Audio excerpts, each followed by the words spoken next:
Spicy பன்னீர் cake. அதுக்கான review என்னன்னு பார்த்துடலாமா? உங்களை மாதிரியே நானும் ஆவலோட காத்துட்ருக்கேன். பிகாஸ் எனக்குமே இது புது ட்ரை தான். பிள்ளைங்க சாப்பிட்டுட்டு எப்படி இருக்குன்னு சொல்கிறப்ப தான் நமக்கே தெரியும் இது எப்படி இருக்குது அப்படின்னு சொல்லிட்டு. ஸோ பிள்ளைங்களை கூப்பிட்டு சாப்பிட சொல்லி கொடுக்க போகிறேன். எந்த முகஸ்துதியும் வேண்டாம், உண்மையை மட்டும் சொல்லுங்க தம்பின்னு சொல்லி தான் கூப்பிட்டுருக்கேன். ஸோ பிள்ளைங்க என்ன சொல்கிறாங்க அப்படிங்கிறத பார்ப்போம். கட் பண்ணி பார்க்கும்போது அந்த லேயர் பர்ஃபெக்டாக இருந்துச்சு, உள்ள ஃபில்லிங்கும் கரெக்டாக இருந்துச்சு. அதுவே பார்க்க நல்லா இருந்துச்சு. எல்லாரும் சேர்ந்து ஒன்றா உட்காந்து கட் பண்ணி சாப்பிடலான்னு முடிவு பண்ணிட்டோம். இது என் பெரிய பையன் அகிலன், லண்டன்லேருந்து வந்திருக்கான். செகண்ட் இயர் காலேஜ் முடிச்சிருக்கான். அவன் தான் லாஸ்ட் டைம் மட்டன் கீமா கேக்குக்கும் உங்களுக்கு ரிவ்யூ கொடுத்துருந்தான் இல்லையா? ஸோ இந்த தடவை அவன் மட்டும் பத்தாதுன்னு சொல்லி எல்லாரையும் பிடிச்சி உட்கார வச்சுட்டேன். என் பக்கத்தில் அந்த பக்கம் இருக்கிறது பிளாக் ஷர்ட் போட்டிருக்கிறது முகிலன், ரெண்டாவது பையன், +2 முடிச்சிட்டான். அடுத்து காலேஜ் ஜாயின் பண்ணியாச்சு. முகிலனுக்கும் நிகிலனுக்கும் நடுவில் இருக்கிறது ராம் சிங், எங்கள் சின்னத்தான் பையன், அதாவது என் கணவரோட அண்ணன் பையன். அதுக்கு அடுத்து இருக்கிறது நம்ம நிகிலன், உங்க எல்லாருக்கும் தெரியும். சரி, சாப்பிட ஸ்டார்ட் பண்ணிடலாமா?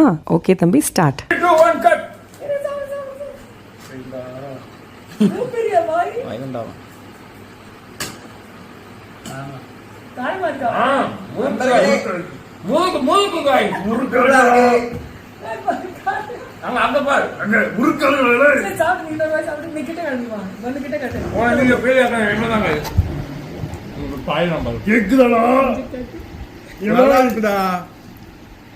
சத்தியமா நம்ம சத்தியமா நல்லா இருக்கு கைஸ். சரி, நீ சொல்லு. கிட்ட வந்திருக்க நல்லா இருக்கு. இன்னும் ஒரு வாய் சாப்பிடு. எவ்வளவு நாளும் சாப்பிடுவோம். ஓகேவா? சூப்பரா இருக்கு. ஏய் பாத்து ஓகேவா? ஓகே. நீ ராம் கிட்ட வா. வாடா அருமையா இருக்கு கைஸ்.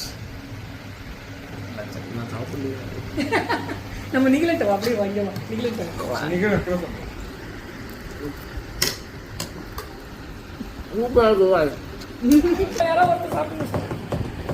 நம்பி வாங்க, சந்தோஷமா போங்க.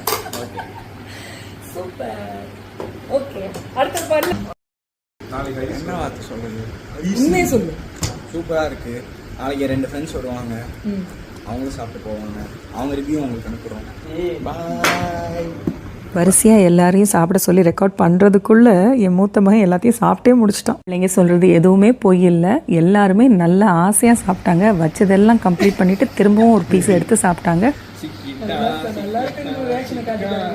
அது மட்டும் இல்லை, ஃப்ரெண்ட்ஸுக்கு வேணும்னு சொல்லி பேக் பண்ணி வேற பெரியவன் எடுத்து வச்சிருக்கான். ஸோ உண்மையிலே சக்ஸஸ் தான். ஒரு ஆசைக்காக செஞ்சது தாங்க. பிள்ளைங்க விரும்பி சாப்பிட்றத பார்க்கும்போது இன்னுமே ஆசையாக இருக்குது. ஸோ புதுசாக இதை ட்ரை பண்ணுறதெல்லாம் வீட்டில் பிள்ளைங்களுக்காகத்தான். இது சீரியஸாக எடுத்துக்க ஒன்றும் இல்லை. இதுதான் பிரதீபன், எங்கள் பெரிய பையன். இவன் தான் வீடியோ எடுத்தது.